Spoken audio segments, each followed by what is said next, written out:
अस्सलामुअलैकुम। आज की वीडियो में आपको बताते हैं कि आपने जो बछड़े या बछड़ियाँ हैं उनको क्या खुराक देनी है। मतलब जो गाय के बच्चे होते हैं और भैंसों के बच्चे जिनकी एज 1 से लेके 4 माह के दरमियान है, इनको आपने कैसे फ़ीड करवानी है, मतलब कि कौन सी डाइट देनी है कि इनकी ग्रोथ भी अच्छी हो। तो आपको इसके बारे में मुकम्मल गाइड करते हैं और आपको काफ स्टार्टर का फार्मूला भी शेयर करते हैं इस वीडियो में। तो वीडियो को एंड तक देखना और चैनल को लाजमी सब्सक्राइब कर देना।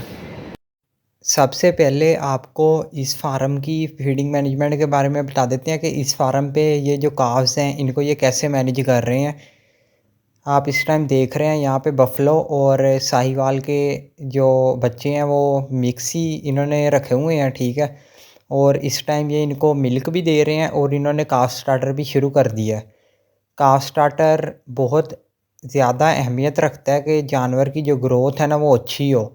इसके ये पीछे जो लॉजिक है वो मैं आपको बाद में बताता हूँ, पहले इनकी फीडिंग मैनेजमेंट के बारे में बात कर लेते हैं।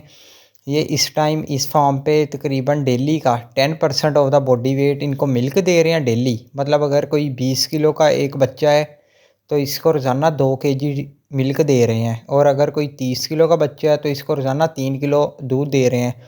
1.5 किलो सुबह टाइम और 1.5 किलो शाम टाइम।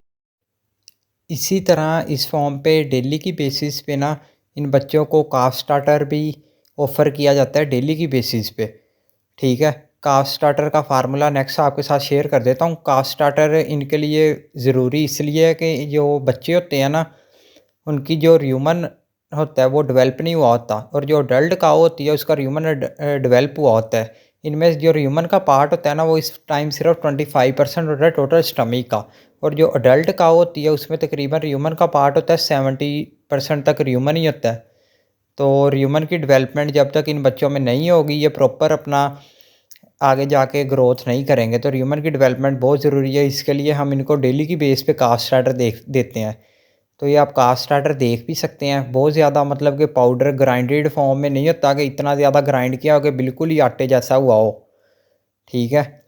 नॉर्मल सा मतलब कि कह लें कि जिस तरह आप दलिया टाइप करवा लें ना इंग्रेडिएंट्स को, उस तरह का काफ स्टार्टर होता है और आप इजीली बना सकते हैं। आपको इसका फार्मूला भी शेयर कर दूंगा कि आपने काफ स्टार्टर बनाना कैसे है, और आपने ये डेली देना कितना है। एक बच्चा कह लें कि डेली का मैक्सिमम भी खा लेगा तो वो 50 से लेके 100 ग्राम तक, और ये आप 2 वीक्स का जब बच्चा हो जाए ना, 2 हफ्ते का, उस वक्त से लेके नेक्स्ट 4 मंथ तक यूज़ कर सकते हैं, ठीक है।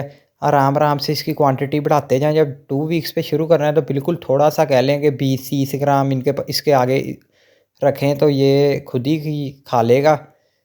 तो अब आपको ये साथ फार्मूला भी शेयर करते हैं कि आपने अपना काफ स्टार्टर बनाना कैसे है। काफ स्टार्टर बेसिकली वो वंडा होता है जो आप शुरू वाले दिनों में, मतलब कि 2 वीक्स के बाद कोई लोग शुरू करते हैं, कुछ लोग 1 मंथ के बाद शुरू करते हैं। मतलब कि 1 मंथ से लेके जो 4 मंथ तक वंडा दें इसको हम काफ स्टार्टर कहते हैं। इसको बनाने का आसान सा तरीका है, आपके साथ इसका टोटल फार्मूला शेयर कर देता हूँ। क्योंकि जब भी हमने कोई फार्मुलेशन करनी होती है ना, हम बहुत सारी चीज़ों का ख्याल रखते हैं, जैसे कि जो बच्चा है उसकी रिक्वायरमेंट क्या है, कि उसको कितनी प्रोटीन चाहिए, कितनी एनर्जी चाहिए, कितनी उसमें फ़ैट परसेंटेज होना चाहिए, कितना उसमें फ़ाइबर का कंटेंट होना चाहिए टोटल वनडे में। तो इन सब बातों को मद्देनज़र रखते हुए हम फार्मुलेशन करते हैं। बेसिकली सिंपल सा आपके साथ एक फार्मूला शेयर करेंगे, आप फॉलो करें, इंशाल्लाह बेहतरीन रिजल्ट आएगा। इसमें सबसे पहले आपको इंग्रेडिएंट्स बता देता हूँ कौन कौन से यूज़ किए हैं। ये टोटल 100 केजी का फार्मूला है, ठीक है। इसमें इंग्रेडिएंट्स हमने कॉर्न मकई, इसके बाद व्हीट ब्रांड यानी चोकर, इसके बाद कनोला मील यानी है, आपको ये ना एक रेप सीड मील होता है और एक कनोला मील होता है, दोनों अलग अलग चीज़ें हैं, ठीक है। आपने मार्केट से जो वनडे वाली शॉप पे है वहाँ पे कह के कि कनोला मील हमें दें, कनोला मील के नाम से ही आता है, तो आपने कोशिश करनी है कि रेप सीड मील ना ले, कनोला मील ही लें। इसके बाद हमारे पास मेज़ ऑयल केक आ जाता है, इसको हम मकई की खल भी कहते हैं। इसके बाद हमारे पास सरसों की खल आ जाती है। इसके बाद बाईपास फैट आ जाता है, और लास्ट पे मिनरल मिक्सचर आ जाता है। ये सारी चीज़ें तकरीबन 7 इंग्रेडिएंट्स बनते हैं और इजीली मार्केट से मिल जाएंगे, किसी भी वंडा शॉप से मिल जाएंगे, और गल्ला मंडी में भी किसी भी कोई अच्छी दुकान है वहाँ से मिल जाएंगे। इसके अलावा अब हम बात करते हैं कि ये जो टोटल राशन है आपको कितनी कितनी प्रोटीन और एनर्जी वगैरह प्रोवाइड करेगा राशन में। इसका ड्राई मैटर तकरीबन, ये तो इंग्रेडिएंट्स पे डिपेंड करता है, ड्राई मैटर थोड़ा सा इंक्रीज भी हो सकता है, 90-92 के करीब भी पहुंच सकता है वनडे का, 89 पे भी आ सकता है, इसका कोई मसला नहीं होगा। ठीक है, सीपी इसमें तकरीबन 19.5 है। और इसमें जो देखने वाली चीज़ है एनर्जी, वो तकरीबन 3000 किलो कैलोरीज पर केजी है।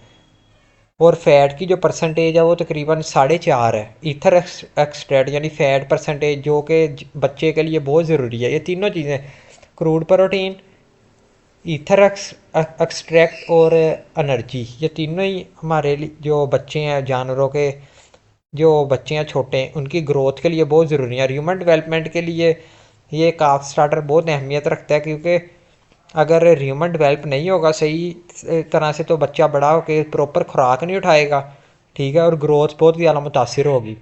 इसलिए अब आपको बता देता हूँ कि आपने ये टोटल अज़ा इस वनडे में यूज़ कितने कितने करने हैं। इसमें जो मकई है आपने ये लेनी है 44 किलो, 44 kg। इसके बाद हमारे पास चोकर आ जाती है, ये आपने इस वनडे में 11 किलो यूज़ करनी है। इसके बाद कनोला मील आ जाती है, ये आपने 25 किलो यूज़ करना है। इसके बाद मेज़ ऑयल केक आ जाता है, ये आपने 7 किलो यूज़ करना है। इसके बाद सरसों की खल आ जाती है, ये आपने 11 किलो यूज़ करनी है इस वनडे में। इसके बाद बाईपास फैट आ जाती है, 1% यूज़ करनी है। ठीक है, मतलब कि 1 किलो यूज़ करनी है। मिनरल मिक्सचर भी आपने 1 किलो यूज़ करना है। टोटल 100 kg का फार्मूला है, आपने कम बनाना है। ठीक है, इन सब को 2 पे डिवाइड कर लें तो 50 kg का भी बना सकते हैं, 20 kg का भी बना सकते हैं। ये आप पे डिपेंड करता है कि आपके पास कितने जानवर हैं और आपने कितना वंडा बनाना है एक टाइम में।